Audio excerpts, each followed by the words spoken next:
Chapter 15.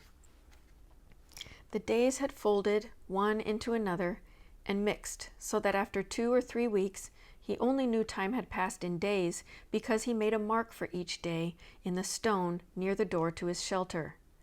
Real time he measured in events. A day was nothing, not a thing to remember. It was just sun coming up, sun going down, some light in the middle.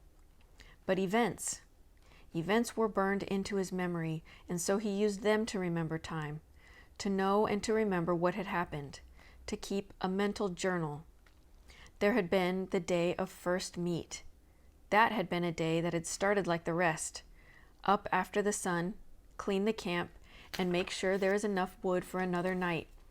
But it was a long time of eating fish and looking for berries, and he craved more food. Heavier food, deeper food. He craved meat. He thought in the night now of meat, thought of his mother's cooking a roast or dreamed of turkey. And one night he awakened before he had to put wood on the fire with his mouth making saliva and the taste of pork chops in his mouth. So real, and all a dream, but it left him intent on getting meat. He had been working farther and farther out for wood, sometimes now going nearly 1/4 of a mile away from camp for wood, and he saw many small animals. Squirrels were everywhere, small red ones that chattered at him and seemed to swear and jumped from limb to limb. There were also many rabbits, large gray ones with a mix of reddish fur, smaller fast gray ones that he only saw at dawn. The larger ones sometimes sat until he was quite close, then bounded and jerked 2 or 3 steps before freezing again. He thought if he worked at it and practiced, he might hit one of the larger rabbits with an arrow or a spear. Never the small ones or the squirrels. They were too small and fast. Then there were the fool birds. They exasperated him to the point where they were close to driving him insane. The birds were everywhere, 5 and 6 in a flock, and their camouflage was so perfect that it was possible for Brian to sit and rest, leaning against a tree, with one of them standing right in front of him in a willow clump, 2 feet away, hidden, only to explode into deafening flight just when Brian least expected it. He just couldn't see them, couldn't figure out how to locate them before they flew, because they stood so perfectly still and blended in so perfectly well. And what made it worse was that they were so dumb, or seemed to be so dumb, that it was almost insulting the way they kept hidden from him. Nor could he get used to the way they exploded up when they flew. It seemed like every time he went for wood, which was every morning, he spent the whole time jumping and jerking in fright as he walked. On one memorable morning, he had actually reached for a piece of wood, what he thought to be a pitchy stump at the base of a dead birch, his fingers close to touching it, only to have it blow up in his face. But on the day of first meet, he had decided the best thing to try for would be a fool bird, and that morning he had set out with his bow and spear to get one, to stay with it until he got one and ate some meat. Not to get wood, not to find berries, but to get a bird and eat some meat. At first, the hunt had not gone well. He saw plenty of birds working up along the shore of the lake to the end, then down the other side, but he only saw them after they flew. He had to find a way to see them first, see them and get close enough to either shoot them with the bow or use the spear, and he could not find a way to see them. When he had gone halfway around the lake and had jumped up 20 or so birds, he finally gave up and sat at the base of a tree. He had to work this out, see what he was doing wrong. There were birds there, and he had eyes. He just had to bring the 2 things together. Looking wrong, he thought. I am looking wrong. More than that, I am being wrong somehow. I am doing it the wrong way. Fine, sarcasm came into his thoughts. I know that. Thank you. I know I'm doing it wrong, but what is right? The morning sun had cooked him until it seemed his brain was frying, sitting by the tree. But nothing came until he got up and started to walk again, and hadn't gone 2 steps when a bird got up. It had been there all the time while he was thinking about how to see them. Right next to him, right there. He almost screamed. But this time, when the bird flew, something caught his eye, and it was the secret key. The bird cut down toward the lake, then, seeing it couldn't land in the water, turned and flew back up the hill into the trees.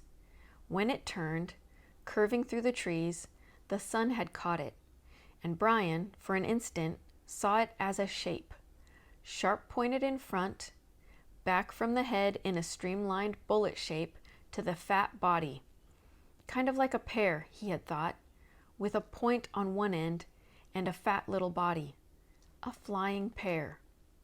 And that had been the secret. He had been looking for feathers, for the color of the bird, for a bird sitting there. He had to look for the outline instead, had to see the shape instead of the feathers or color, had to train his eyes to see the shape. It was like turning on a television.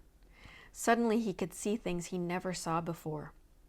In just moments, it seemed, he saw 3 birds before they flew, saw them sitting and got close to one of them, moving slowly, got close enough to try a shot with his bow. He had missed that time, and had missed many more, but he saw them. He saw the little fat shapes with the pointed heads sitting in the brush all over the place. Time and again he drew, held, and let arrows fly, but he still had no feathers on the arrows, and they were little more than sticks that flopped out of the bow, sometimes going sideways. Even when a bird was 7 or 8 feet away, the arrow would turn without feathers to stabilize it and hit brush or a twig. After a time, he gave up with the bow. It had worked all right for the fish when they came right to the end of the arrow, but it wasn't good for any kind of distance, at least not the way it was now. But he had carried his fish spear, the original one with the 2 prongs, and he moved the bow to his left hand and carried the spear in his right. He tried throwing the spear, but he was not good enough and not fast enough. The birds could fly amazingly fast, get up fast. But in the end, he found that if he saw the bird sitting and moved sideways toward it, not directly toward it, but at an angle, back and forth, he could get close enough to put the spear point out ahead, almost to the bird, and thrust lunge with it. He came close twice, and then, down along the lake, not far from the beaver house, he got his first meat. The bird had sat, and he had lunged, and the 2 points took the bird back down into the ground and killed it almost instantly. It had fluttered a bit, and Brian had grabbed it and held it in both hands until he was sure it was dead. Then he picked up the spear and the bow and trotted back around the lake to his shelter, where the fire had burned down to glowing coals. He sat looking at the bird, wondering what to do. With the fish, he had just cooked them whole, left everything in, and picked the meat off. This was different. He would have to clean it. It had always been so simple at home. He would go to the store and get a chicken, and it was all cleaned and neat, no feathers or insides, and his mother would bake it in the oven, and he would eat it. His mother from the old time, from the time before, would bake it. Now he had the bird, but he had never cleaned one, never taken the insides out or gotten rid of the feathers, and he didn't know where to start. But he wanted the meat, had to have the meat, and that drove him. In the end, the feathers came off easily. He tried to pluck them out, but the skin was so fragile that it pulled off as well, so he just pulled the skin off the bird. Like peeling an orange, he thought, sort of, except that when the skin was gone, the insides fell out the back end. He was immediately caught in a cloud of raw odor, a kind of steamy dung odor that came up from the greasy coil of insides that fell from the bird, and he nearly threw up. But there was something else to the smell as well, some kind of richness that went with his hunger and that overcame the sick smell. He quickly cut the neck with his hatchet, cut the feet off the same way, and in his hand he held something like a small chicken with a dark, fat, thick breast and small legs. He set it up on some sticks on the shelter wall and took the feathers and insides down to the water, to his fish pond. The fish would eat them, or eat what they could, and the feeding action would bring more fish. On second thought, he took out the wing and tail feathers, which were stiff and long and pretty, banded and speckled in browns and grays and light reds. There might be some use for them, he thought. Maybe work them onto the arrows somehow. The rest he threw in the water, saw the small round fish begin tearing at it, and washed his hands. Back at the shelter, the flies were on the meat, and he brushed them off. It was amazing how fast they came. But when he built up the fire and the smoke increased, the flies almost magically disappeared. He pushed a pointed stick through the bird and held it over the fire. The fire was too hot. The flames hit the fat, and the bird almost ignited. He held it higher, but the heat was worse, and finally he moved it to the side a bit, and there it seemed to cook properly, except that it only cooked on one side and all the juice dripped off. He had to rotate it slowly, and that was hard to do with his hands, so he found a forked stick and stuck it in the sand to put his cooking stick in. He turned it, and in this way he found a proper method to cook the bird. In minutes the outside was cooked, and the odor that came up was almost the same as the odor when his mother baked chickens in the oven, and he didn't think he could stand it. But when he tried to pull a piece of the breast meat off, the meat was still raw inside. Patience, he thought. So much of this was patience, waiting and thinking and doing things right. So much of all this, so much of all living was patience and thinking. He settled back, turning the bird slowly, letting the juices go back into the meat, letting it cook and smell and smell and cook, and there came a time when it didn't matter if the meat was done or not. It was black on the outside and hard and hot, and he would eat it.